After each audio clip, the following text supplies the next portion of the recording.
Allez, bonjour chers camarades, on se retrouve une nouvelle fois dans Axelet pour un petit let's play commenté. Et oui, je reviens quelques semaines après mon live et ma vidéo test en quelque sorte, car j'ai souhaité y rejouer mais cette fois en mode hard, ce qui m'a permis peut-être de faire mûrir mon avis. C'est toujours intéressant, je trouve, de revenir sur un titre quelques semaines, ou même quelques mois, pourquoi pas, après l'avoir testé. Alors non pas que mon avis ait changé, hein, je ne retirerai pas une seule virgule de mon test, enfin, il s'agissait plutôt d'un qualité et défaut, mais ce qu'on ne peut pas nier, c'est que j'ai eu envie d'y rejouer, et ça, ne serait-ce que ça, eh bien ça démontre qu'il a un potentiel de rejouabilité, ou à minima, qu'on y prend assez de plaisir pour pouvoir y rejouer. Donc ça va me permettre de détailler un petit peu mon avis, de vous décrire peut-être chacun des stages. Donc comme je l'avais esquissé dans ma vidéo, le gros problème selon moi d'Axelet, c'est que les meilleurs stages sont à la fin. C'est-à-dire que concrètement, à mon avis en tout cas, le stage 1 est le pire du jeu. Alors je vois deux raisons à cela. Un déséquilibre dans la difficulté. Je trouve que c'est un premier stage particulièrement difficile. D'autant plus que, généralement, le premier stage permet d'introduire les bases progressivement et sert de tuto. Or là, c'est absolument pas le cas. C'est-à-dire qu'on vous plonge au cœur d'un game design sans progressivité qui est quand même particulièrement spécifique. Quand on sort de shoot classique des années 90 et quand on se retrouve dans Axelet, il faut un minimum, je dirais, de temps d'adaptation. Mais là, je trouve qu'on vous laisse pas ce temps. Et notamment au niveau de cette espèce de vue, de cette perspective qui va avoir un impact dans la manière dont on va apprécier les trajectoires des tirs.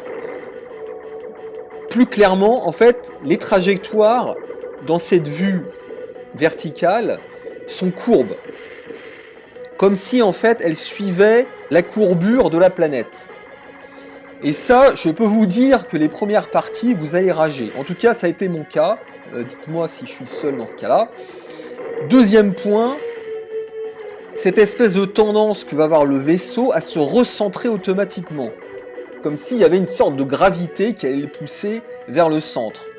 Alors, encore une fois, c'est pas un problème en soi, mais ça demande un temps d'adaptation. Et là, ce que vous voyez à l'écran, ces séquences-là, en fait, on vous laisse absolument pas le temps de vous adapter. C'est honnêtement au début, enfin, pareil, dites-moi, mais on s'en prend plein la gueule. Et c'est pas particulièrement fun. D'autant que cet effet de gravité, en fait, disparaît de temps en temps. Là, typiquement, face au boss, vous n'avez plus cet effet de gravité. Et je veux même aller plus loin, je trouve qu'elle ne sert à rien, en fait. Je trouve que ça ne sert à rien, parce que on se rend compte quand elle disparaît que c'est tellement plus agréable. Voilà. Donc ça, c'était ce que je voulais dire sur le premier stage. Alors, il n'en reste pas moins qu'il est beau. Le premier boss, par exemple, est magnifique, c'est l'un des plus jolis. L'effet waouh était présent à l'époque, parce que moi, c'est un jeu que j'ai eu à l'époque. Oui, mais passé les premières minutes, on était sur le cul d'un point de vue technique, la frustration reprenait vite ses droits. Voilà. Donc dans ce premier stage, il n'y a pas vraiment d'aspect tactique particulier avec le choix des armes. Et de toute façon, moi c'est l'un des reproches que je fais à Axelet, c'est que finalement on peut prendre les mêmes armes du début jusqu'à la fin. À partir du moment où vous allez choper le homing, vous allez le garder jusqu'à la fin. Alors je sais que tout le monde n'est pas d'accord avec ça. D'ailleurs pendant le live, en relisant le chat, il y a des gens qui m'ont dit « Pourquoi tu prends cette arme-là? C'est pas la bonne !» Alors peut-être que dans votre cas, ça facilite les choses, mais dans le mien, je peux vous dire que c'est absolument pas le cas, et j'ai perdu du temps à cause de vous. Du coup, j'ai rejoué le jeu avec les armes qu'on m'a recommandées, et je me suis rendu compte que, avec la manière dont je jouais, avec laquelle je jouais plutôt, ça ne marchait pas. Donc j'ai perdu du temps, merci. Non, le gros problème c'est que il n'y a pas d'arme spécifiquement adaptée ou tel stage. Il y a des armes adaptées à telle ou telle séquence dans chaque stage, mais pas pour l'intégralité des stages. C'est ça le problème. Donc il peut y avoir des avantages et des inconvénients avec telle ou telle arme, mais ça va pour... Si je prends par exemple les missiles qui tombent en cloche, oui, à un certain moment, par exemple dans le stage 4, ils vont être plus utiles que les missiles qui vont vers l'avant. Mais à d'autres moments, ils seront un véritable handicap. Mais ça, on le verra plus tard. Donc là, vous le voyez dans le stage 2, on a une vue de côté, horizontale, ce qui ne veut pas dire d'ailleurs que le jeu soit spécialement plus facile lors de ces séquences-là. D'ailleurs, à mon avis, le stage 4, qui est vu de côté, est le plus difficile. Hein. Mais pareil, on va y revenir. Là, vous voyez que j'ai déjà perdu une de mes armes. La fameuse arme qui se déploie à 360 degrés, qui est particulièrement efficace. D'ailleurs, à mon avis, c'est la meilleure arme, hein, d'une manière générale. C'est l'arme qui peut être utilisée à tout moment, ou presque. Contrairement, on va dire, au lance-missile. Et à l'arme de base qui est vraiment à chier, d'ailleurs. Hein. L'espèce de boule de feu, là, c'est l'arme qui n'a aucun intérêt. Elle est pas très puissante, contrairement à ce qu'on pourrait croire, parce que c'est vrai que graphiquement elle est assez imposante, mais non. Très vite, il faut s'en débarrasser, utiliser le homing dès qu'on pourra. Voilà, donc ça m'empêche pas de pouvoir progresser. C'est vrai que les missiles ont l'avantage d'être particulièrement puissants et quand même d'avoir un rayon d'action assez grand. Hein. Voilà.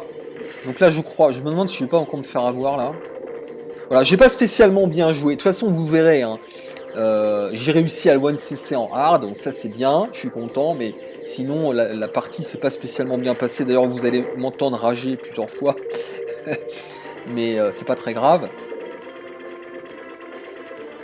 Alors, l'une des qualités indiscutables d'Axelet, c'est que les armes sont véritablement complémentaires entre elles, ça y a aucun doute. Même si on pourra progresser, évidemment, si on perd l'une d'elles, mais ce sera plus difficile lors de certaines séquences. Là, je pense que je l'illustre particulièrement bien à mes dépens. Voilà.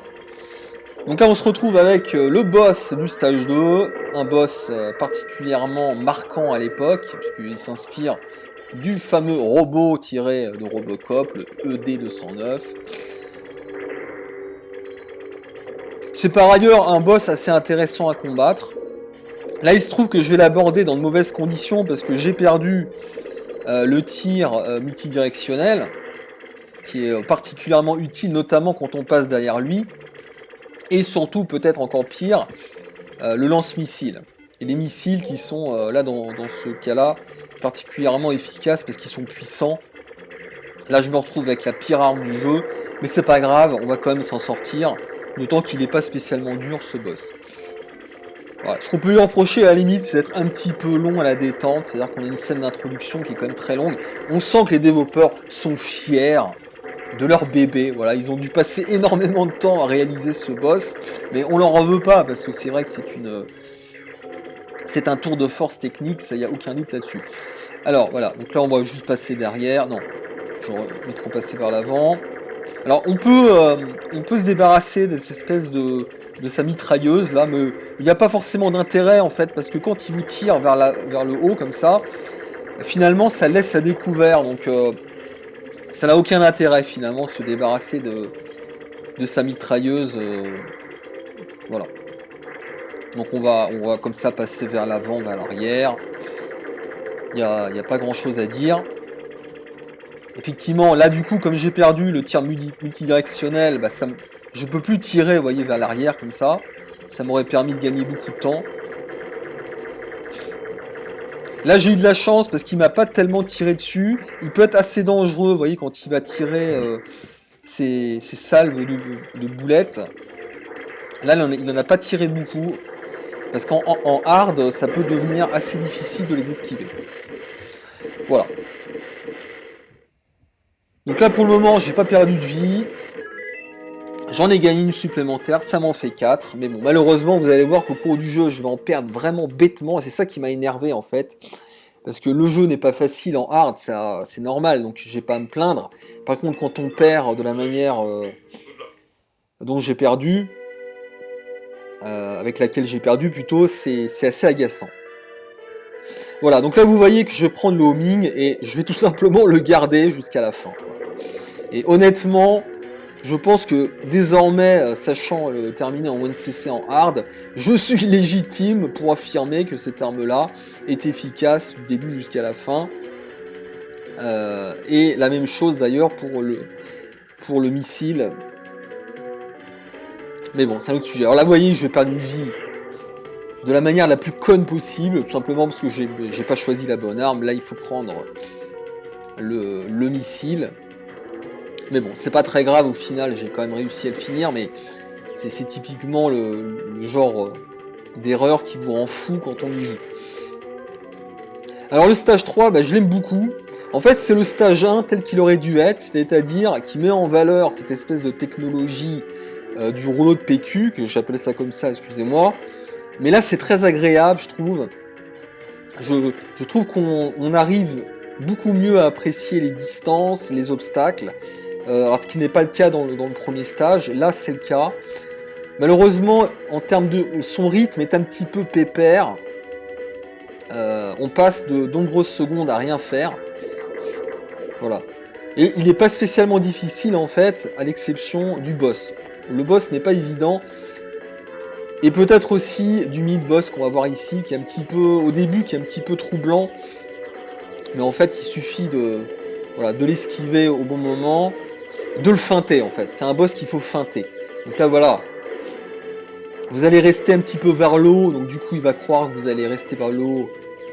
Il vous suffira hop de passer par le bas, enfin bref, vous avez compris l'idée. Donc on a tendance à perdre pas mal de vie la première fois avec ce mid-boss, mais après, quand on comprend comment il fonctionne, c'est finalement une formalité. Là je vous conseille le missile, hein. Les missiles pour ce boss là, si vous l'avez bien sûr. Vous voyez que ça dure pas si longtemps que ça. Là je vais reprendre le homing pour une séquence qui va devenir assez facile, hein, du début jusqu'à la fin là. Jusqu'au boss, il n'y aura pas beaucoup de danger, il faudra juste faire gaffe effectivement à ces petits robots qui sortent du sol, qui peuvent foncer sur vous. Mais il n'y a rien de bien difficile là, maintenant vous allez voir. Voilà. Le homing dans ce jeu, c'est la vie. Alors, on va dire que l'avantage du homing, c'est pas sa puissance évidemment, comme tous les homing en général. Il a un autre défaut, c'est que il est un petit peu à tête chercheuse, mais pas tant que ça. En fait, il faut vraiment se mettre face. En tout cas, il faut se mettre un petit peu de côté pour qu'il touche les ennemis. Si vous vous mettez trop loin, il va pas aller jusqu'à les toucher. Mais il a surtout une fonction défensive. Ce homing. Alors là je vous conseille de ne pas le prendre parce que le homing va être très efficace face au boss, donc surtout ne le prenez pas ici parce que si vous le perdez, vous serez handicapé face au boss. Donc voilà, donc, du coup je vais re-switcher, parce que je rappelle que quand on perd un point de vie, en fait on perd son arme. Voilà, donc là le boss est pas évident, en fait il va falloir anticiper les salves de boulettes qu'il va vous envoyer. Donc il a trois formes, hein. La première forme, bon, c'est une formalité, vous voyez, hop. Et après, là au début c'est un petit peu déstabilisant, mais c'est pas si difficile.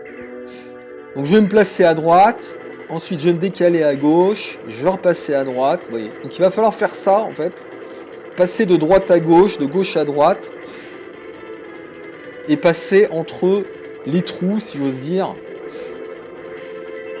Et là, si je me souviens bien, je me suis très bien démerdé. Je crois pas avoir perdu de points de vie. Là, face à ce boss en tout cas. Voilà. Donc là, voilà, c'était un petit peu juste, mais ça se passe bien. Et c'est vrai que cette arme-là, le homing, est très pratique pour ce boss-là.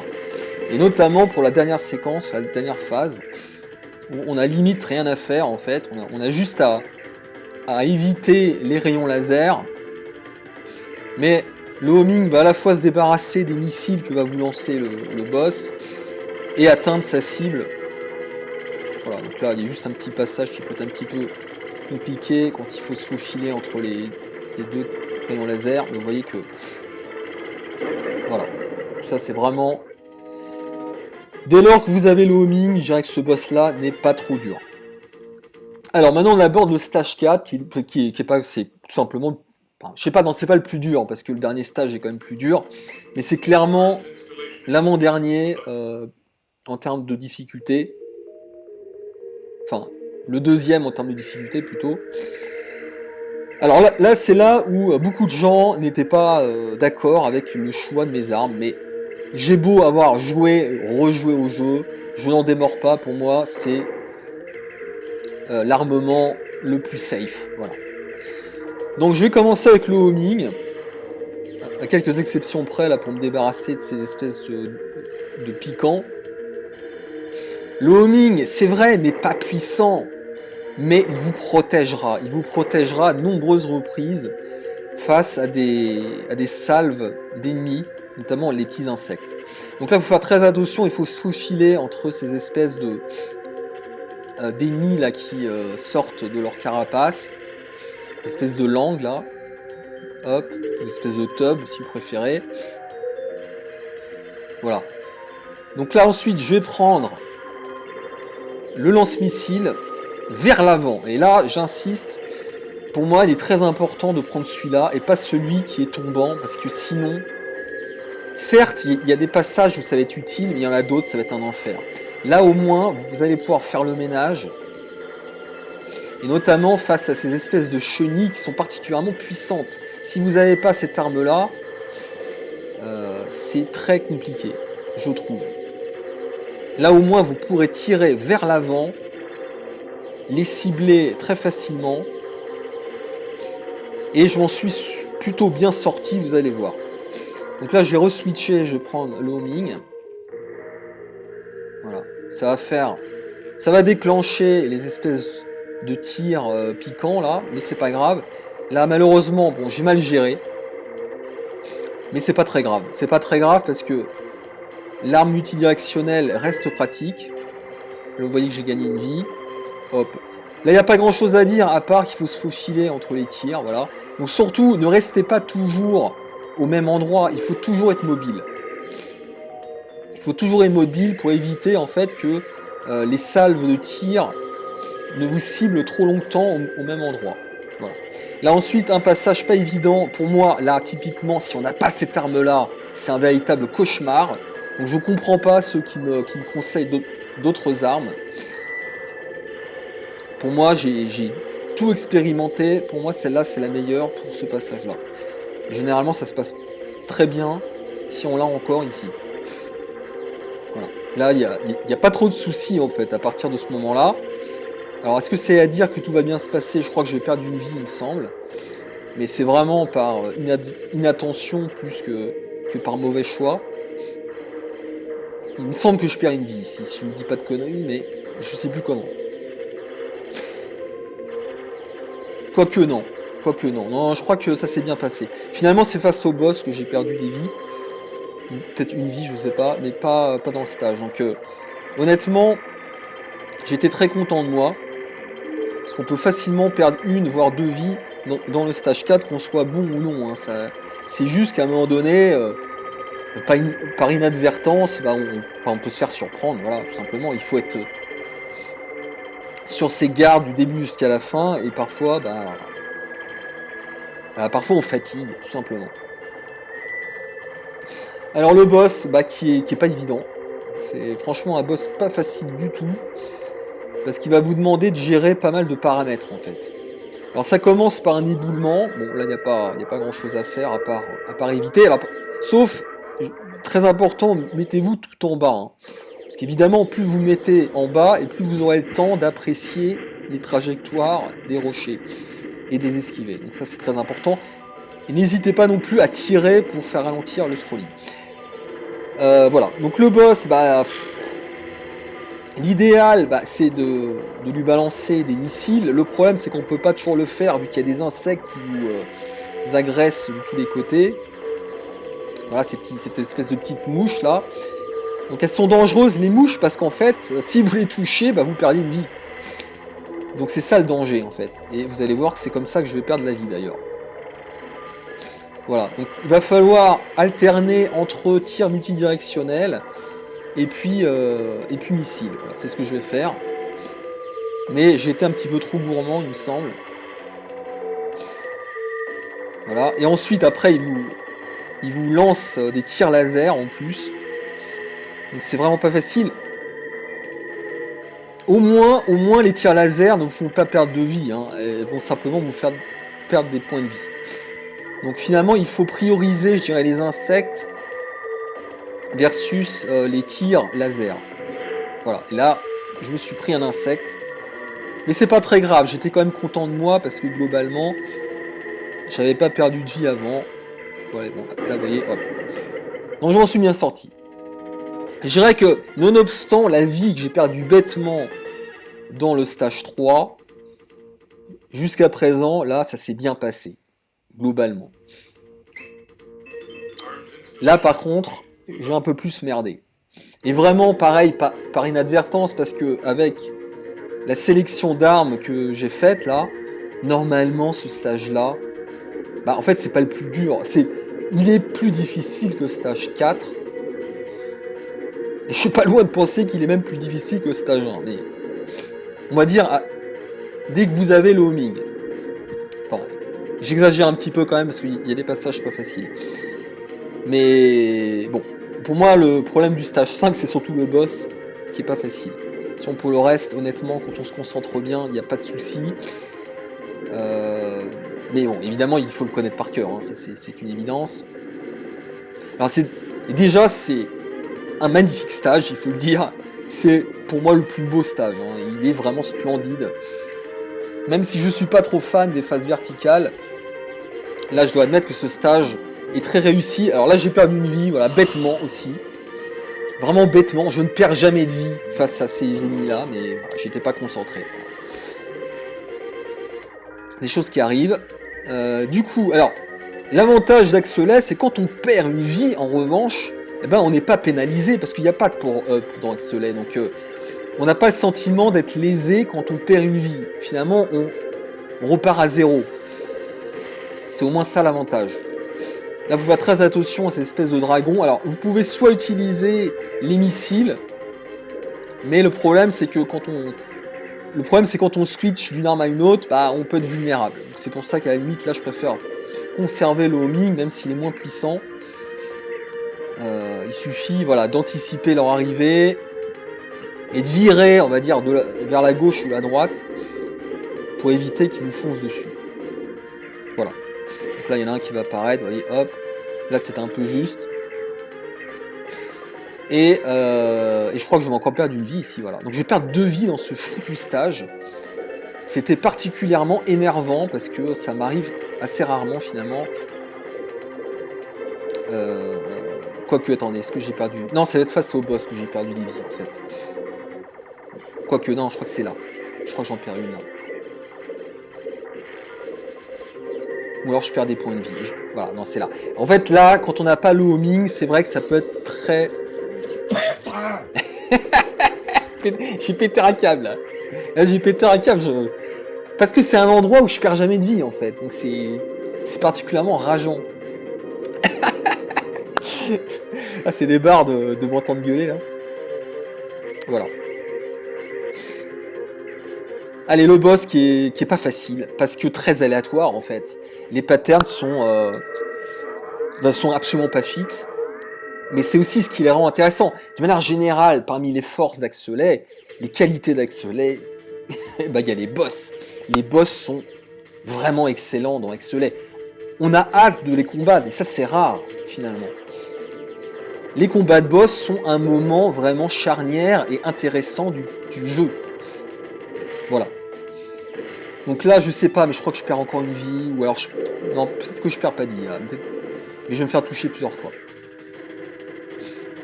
Bon, donc ça s'est pas si mal passé finalement. Donc là j'avais plus que 3 vies, hein, donc ça c'est pas, voilà, j'étais pas spécialement rassuré. Voilà, putain mais j'ai fait n'importe quoi. Là j'ai fait vraiment tout ce qu'il fallait pas. Alors fort heureusement, ce boss là n'est pas très résistant, donc finalement, on le bat assez rapidement. Là, je crois que ça va pas tarder. Voilà, c'est bon.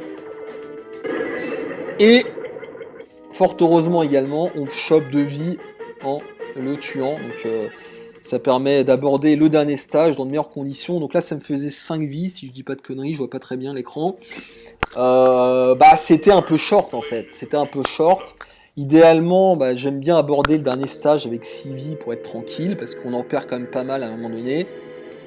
Enfin, on peut ne pas en perdre. Là, je suis arrivé à un niveau où je peux ne pas en perdre.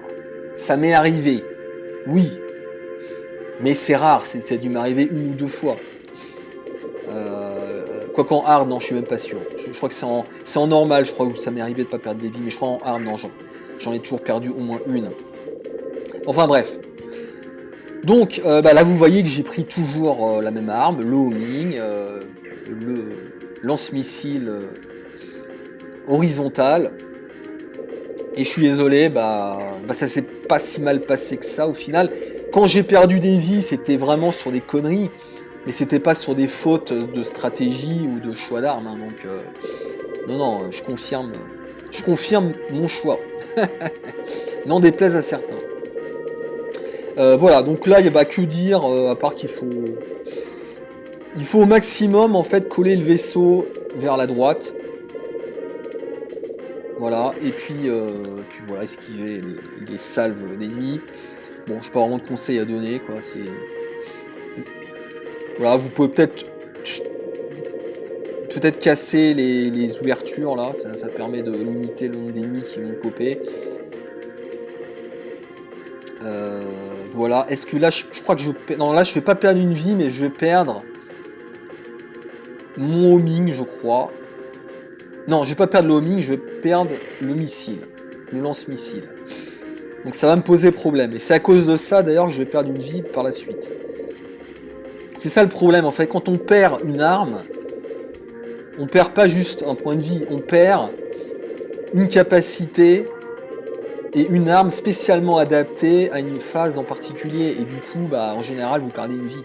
C'est ça le souci, et c'est d'autant plus vrai dans ce dernier stage. Dans le dernier stage, il y a des phases où il faut absolument avoir telle ou telle arme. Voilà, donc là, je la perds. Je sais déjà dans ma tête que je vais perdre une vie, vous voyez ce que je veux dire? Je sais déjà que je vais la perdre. Parce qu'il y a une phase où il faut absolument avoir les missiles, si vous les avez pas. C'est pas obligatoire, mais si vous l'avez pas, ça rend le jeu 2 fois plus dur. Donc là, je suis pas content, là. Là, intérieurement, je rage. Alors, cela dit, louons quand même le dernier stage d'Axelet qui est énorme. C'est vraiment, je l'ai dit, je crois, dans ma vidéo, c'est l'un des meilleurs stages final ever dans un shoot. Hein. Il est énorme, ce stage. Il est bien rythmé, il y a plein de mécaniques différentes. Il met la pression, mais pas trop quand même, parce qu'il est faisable, vous voyez. Non, c'est énorme, c'est énorme. Et surtout l'ambiance, mais quelle ambiance. On a vraiment l'impression d'entrer dans l'antre de la bête. Vous voyez ce que je veux dire? On entre dans l'antre de la bête, au même titre que R-Type. D'ailleurs, à mon avis, ce stage est un hommage au hit d'Irem. Voilà, donc là je vais perdre, je crois. Là, je crois que j'ai perdu une vie aussi, ça m'a rendu fou.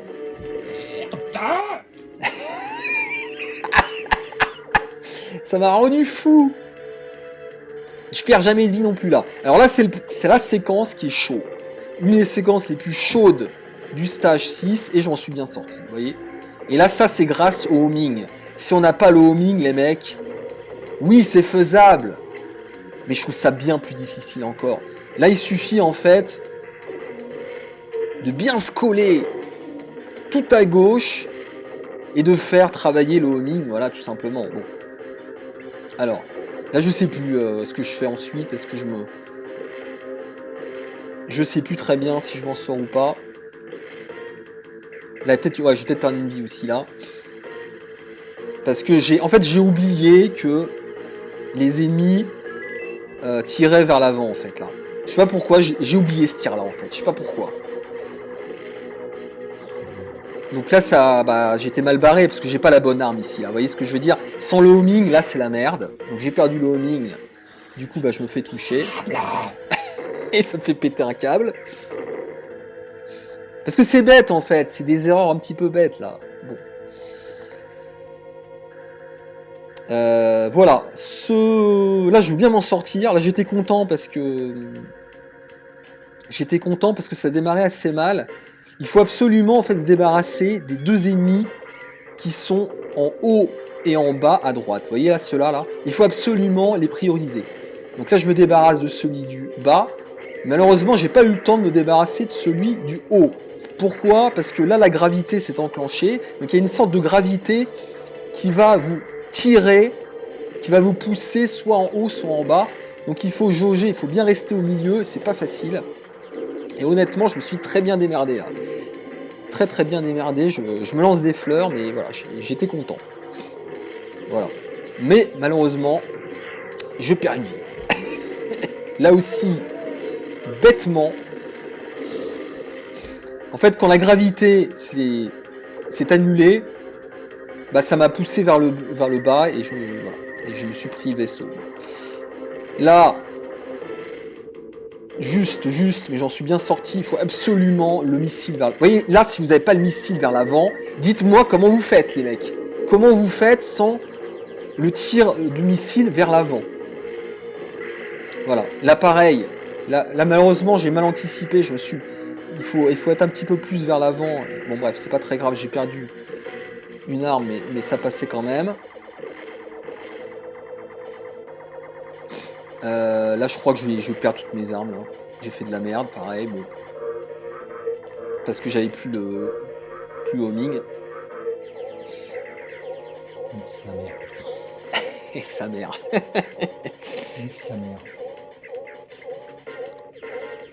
Non, c'était frustrant parce que je pense que j'aurais pu au moins sauvegarder de vie dans cette run, quoi. Mais bon, c'est pas très grave au final, on s'en fout. Mais donc c'était pas très propre, quoi. Bon bah là, il faut tourner autour des rochers, tirer sur les deux cibles, en haut et en bas. Là, malheureusement, bah, j'ai l'arme de base, donc ça va prendre 3 plombes. C'est pas très grave. C'est juste long, mais c'est pas spécialement difficile en fait. Voilà, 1 et 2. Et juste après ça, on va aborder pour moi à la séquence, tout simplement la séquence la plus dure du jeu. Pour moi, c'est ça. Ce passage-là, c'est le plus dur. Alors je sais pas, est-ce que je perds 1, 2 vies, je ne sais pas combien. Bon, j'en perds au moins une, vous voyez. Ça, c'était logique. Bah là, que dire, il faut... Alors, moi-même, la meilleure technique que j'ai trouvée, finalement, c'est de passer de haut en bas, en fait. Vous voyez? C'est de balayer le vaisseau, comme ça, de haut en bas. Et je crois que je m'en sors pas trop mal. Est-ce que je perds encore une vie? Je m'en souviens plus. Ah non, je m'en suis très très bien sorti, là, franchement. Là, je m'en suis très très bien sorti. Voilà. Et après, bah, le reste, bah, c'est une formalité, en fait. À partir de là, il n'y a pas trop de problème. Encore plus si vous avez le lance-missile, le missile qui tire vers l'avant, honnêtement, il n'y a aucun problème. Donc en fait, ce qu'il va falloir faire, c'est ne pas trop tirer, en fait. Il faut tirer quand les vaisseaux n'apparaissent pas. Vous voyez? Là, vous en lancez un, hop. Vous vous décalez, hop. Il faut surtout ne pas trop tirer, parce que plus vous tirez, plus il y aura de vaisseaux, et plus ils vont vous tirer dessus. Parce qu'en fait, ce sont des vaisseaux miroirs. Ils font ce que vous faites. Voilà. Dernière séquence, bah là, c'est de l'esquivage, comme dirait Hooper. Donc il n'y a pas grand chose à dire. Bon, bah, j'ai pas spécialement bien joué, mais comme là, j'avais de la marge, en fait, parce que là, au pire, vous perdez un point de vie à chaque fois que vous faites toucher. Donc, c'est pas très grave.